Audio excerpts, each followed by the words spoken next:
mendeteksi bahwa air di dalam GWT ini masih ada atau tidak untuk mengetahui level dari air tersebut ya teman-teman.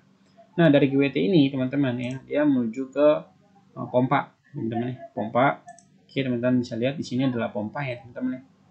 Nah, kita menganggap sini pompa yang nanti akan transfer ke atas. Nah biasanya di pompa ini nanti ada yang namanya strainer ya teman-teman. Sebelum masuk ke pompa, nanti biasanya dia masuk ke strainer dulu untuk menyaring partikel kotoran. Dan Oke, welcome back to my channel. Baik lagi di channel saya, channelnya Engineer TV, TV-nya para engineer semua. Di kesempatan video kali ini saya ingin ngebahas tentang sistem air bersih ya teman-teman ya, pada gedung bertingkat ya teman-teman ya, atau high class building. Nah di sini udah ada gedung ya teman-teman ya. Nah teman-teman bisa lihat. Nah di sini udah ada pemakaian berupa di dalam toilet ya, yang nanti kita akan distribusikan untuk air bersihnya seperti apa. Teman-teman terus pantengin channel ini sampai habis ya teman-teman ya. Nah oke, di sini ada gedung bertingkat dengan 30 lantai ya teman-teman ya. Jadi kita menganggap bahwa di sini ada 30 lantai. Nah di sini udah ada PDAM ya teman-teman, sumber airnya, perusahaan daerah air minum, dan ada deep well ya, dimana deep well ini adalah air yang berasal dari bawah tanah ya teman-teman ya. Nah oke, kita lihat alirannya teman-teman ya. Kita lihat alirannya. Nah di sini udah ada PDAM, teman-teman lihat ya, ini alirannya, dia masuk menuju ke GWT ya teman-teman ya. Nah, di mana GWT ini adalah groundwater tank untuk penampungan air dari PDAM ya teman-teman ya. Yang nanti akan didistribusikan ke rooftop. Nah, oke, kemudian di sini untuk aliran air deep well ya teman-teman ya. Nah, biasanya deep well itu dia masuk ke sand filter ya teman-teman ya, dan carbon filter, di mana sand filter itu dia berfungsi untuk menyaring partikel atau kotoran yang masih ada partikel-partikel semacam debu-debu atau pasir yang masih tersangkut di dalam air ya, karena deep well itu kan mengambil air dari bawah tanah ya teman-teman ya. Jadi sebelum dimasukkan ke groundwater tank ya teman-teman ya, dia harus difilter dulu melalui sand filter dan carbon filter ya. Tadi kan sand filter itu untuk menyaring partikel ya atau semacam debu. Kemudian untuk carbon filter sendiri dia biasanya untuk menghilangkan rasa dan bau atau warna dari air tersebut ya. Jadi biar nggak keruh. Nah kemudian dari carbon filter ini dia masuk menuju ke GWT ya teman-teman nih, groundwater tank. Nah biasanya teman-teman di PDAM ini dia punya water meter ya teman-teman nih, dan di DUPL juga punya water meter yang nanti bakal dicatat nih teman-teman nih oleh tim building atau oleh si pihak teknisi dari PDAM sendiri ya teman-teman untuk pengecekan meteran tersebut. Kemudian juga biasanya dia ada valve-nya teman-teman nih sebelum masuk ke building.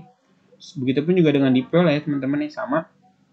Nah, terus di sand filter dan carbon filter ini juga dia biasanya mempunyai sistem backwash dan rinse ya teman-teman.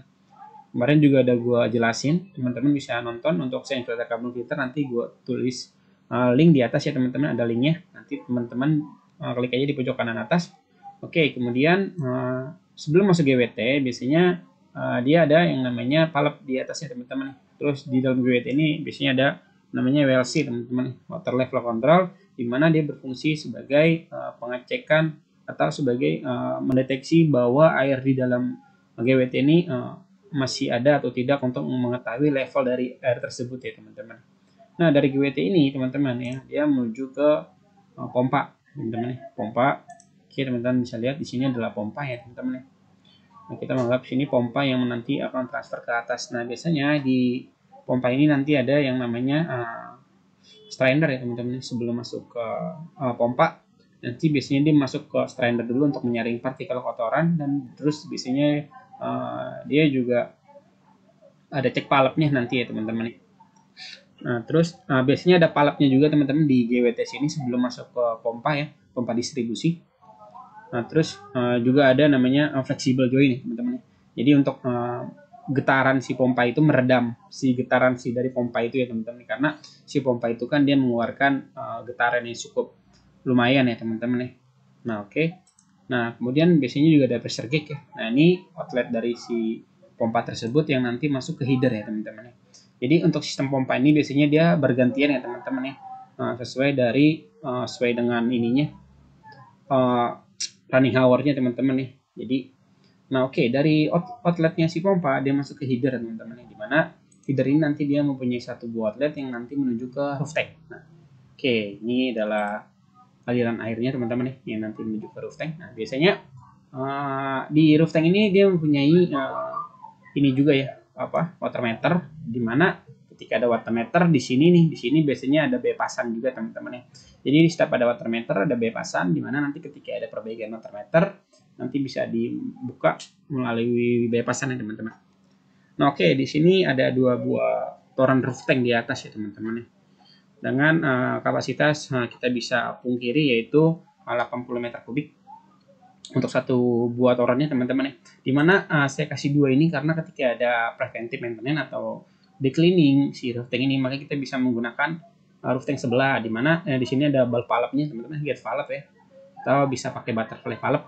Nah, nanti dari si roof tank ini ya teman-teman ya, biasanya ada side glass-nya teman-teman ya, untuk melihat kita nggak perlu naik ke atas, biasanya ada side glass-nya untuk melihat level dari air di dalamnya tersebut ya teman-teman ya. Nah, juga ada valve-nya masing-masing sebelum masuk ke roof tank-nya, biasanya di sini ada valve ya. Biasanya juga pipa yang digunakan yaitu adalah pipa galvanis ya teman-teman ya. Kurang lebih ya tergantung dari desain konsultan biasanya. Contohnya di sini menggunakan pipa galvanis 8 in lah teman-teman ya. Nah, oke. Dari si outletnya si ini ya roof tank ya teman-teman ya. Nah, dia masuk menuju ke header ya teman-teman. Nah, dari header ini dia ada yang maju ke pompa booster. Nah, ini pompa booster pump ya teman-teman. Nah, pompa booster pump ya. Biasanya di sini juga masih pakai pipa galvanis ya teman-teman. Nah, terus di sini ada ball valve, ada gate valve-nya juga teman-teman nih, atau booster gate valve juga teman-teman di sini, atau butterfly valve maksud saya. Nah, dia masuk ke pompa booster. Biasanya pompa booster ada yang menggunakan 1 atau 2 tergantung dari desainnya lagi teman-teman. Di sini hanya ilustrasi saja teman-teman ya. Nah, dari situ dia masuk menuju ke beberapa toilet ya teman-teman ya, di mana nanti mungkin dari pertemuan antara pipa galvanis dia menggunakan pipa PPR ya teman-teman ya.